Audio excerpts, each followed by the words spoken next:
नमस्ते। आज मैं आपको ऐसे 5 आहार बताने वाला हूं जो कि आपको अपनी डाइट में ज़रूर शामिल करने ही करने हैं और इससे कुछ फ़र्क नहीं पड़ता कि आप बड़े हैं, छोटे हैं या जवान हैं। यानी कि ये सारे के सारे आहार जो कि बड़े, बूढ़े और जवान हैं, तीनों के लिए कॉमन हैं। और इन 5 आहार के बारे में मैं आपको इसलिए बताने वाला हूं क्योंकि मेरा मेन उद्देश्य ये है कि ये पाँचों के पाँचों आहार आपको आसानी से उपलब्ध हो जाएं या आपको घर पे ही पड़े मिल जाएं या घर पे छोड़ो आपको आस-पास कहीं भी मार्केट में उपलब्ध हो जाएं। तो आइए आगे बढ़ते हैं और जानते हैं पहले आहार के बारे में, जो है आंवला या हरड़। अब इसमें आंवला और हरड़ में से आप दोनों में से कोई एक ले सकते हैं। मतलब आप कफ या वात प्रकृति वाले हैं तो आप हरड़ ले सकते हैं। वहीं अगर आप पित्त प्रकृति वाले हैं तो इसमें आप आंवला लेना ज्यादा प्रेफर करें। अब 5वें नंबर पर आंवला और हरड़ को लेने का क्या कारण हो सकता है?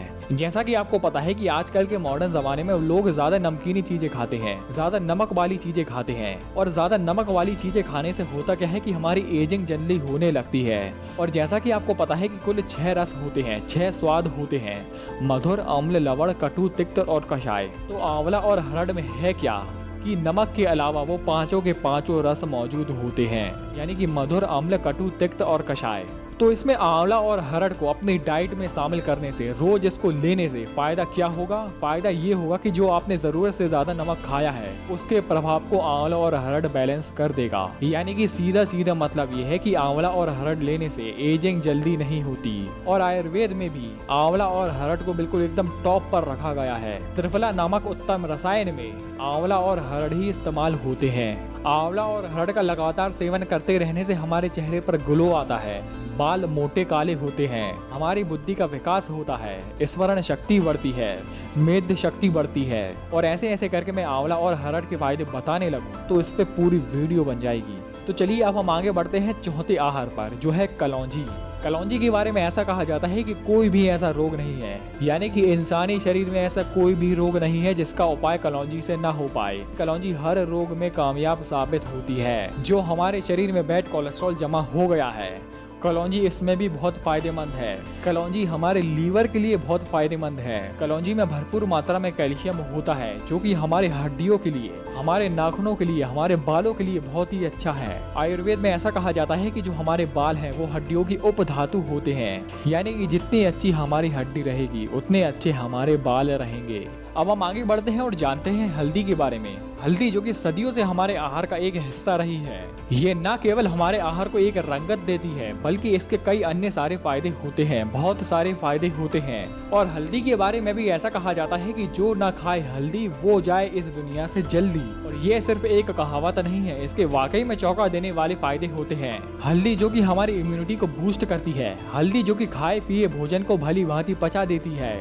इसको लेने से हमारे चेहरे पर ग्लो आता है। मोटापे में या कफ रोगों में जो घर में सबसे अच्छी औषधि है, जो घर पर आपको सबसे बढ़िया औषधि मिल जाएगी, वो हल्दी ही है। जोड़ों के दर्द में एक विशेष विधि से हल्दी को लिया जाता है और उस विधि से अगर कोई भी हल्दी का सेवन करता है तो भाई हल्दी लेना उसको एक रामबाण औषधि की तरह काम करती है। उसके बारे में मैं पहले ही बता चुका हूँ, आप उस वीडियो को जरूर देखें। अब आगे बढ़ते हैं और जानते हैं हमारे दूसरे आहार के बारे में, जो है जौ। अगर आप पूछे कि सभी अनाजों में सबसे उत्तम अनाज कौन सा है तो मैं सबसे पहले बोलूंगा जौ है। और इसके भी मैं कई कारण बताने वाला हूँ। अगर आप अपना वेट लूज करना चाहते हैं तो इसमें जौ का सेवन करना आपके लिए सबसे उत्तम होगा। जौ एक ऐसा अनाज है जो कि माइक्रो और मैक्रोन्यूट्रिएंट का भंडार है। अब अगर आपको कब्ज की प्रॉब्लम है और आप तरह तरह के चूर्ण लेके थक गए हैं तो इसमें आप जौ का सेवन करना शुरू करें। आपको विद इन 2 डेज में ही इसका फर्क दिखने लगेगा। इसमें फाइबर की अच्छी खासी मात्रा होने के कारण ये डायबिटीज में और कोलेस्ट्रॉल में बहुत ही ज्यादा फायदेमंद है। और भाई अगर आप जौ का लगातार सेवन करते रहते हैं तो धातु रोगों का नाम और निशान नहीं रहेगा। ये सांस से जुड़े, कफ और पित्त से जुड़े, मूत्र से जुड़े, त्वचा से जुड़े, गले से जुड़े सारे के सारे रोगों का नाश कर देती है। अब आगे बढ़ते हैं और जानते हैं हमारे टॉप फर्स्ट वाले फूड पर, जो कि सभी आहारों में उत्तम है। वो आहार कौन सा है? वो आहार है गाय का घी। भाई इससे अच्छा आहार न भूतकाल में कभी बना है, न वर्तमान में है, न भविष्य में कभी पैदा होगा।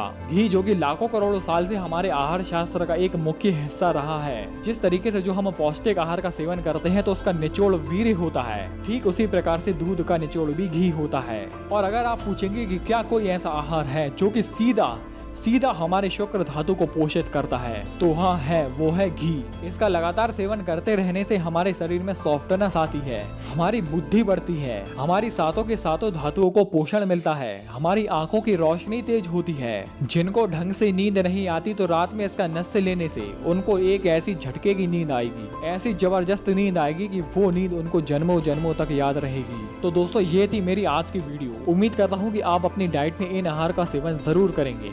आज के लिए सिर्फ इतना ही।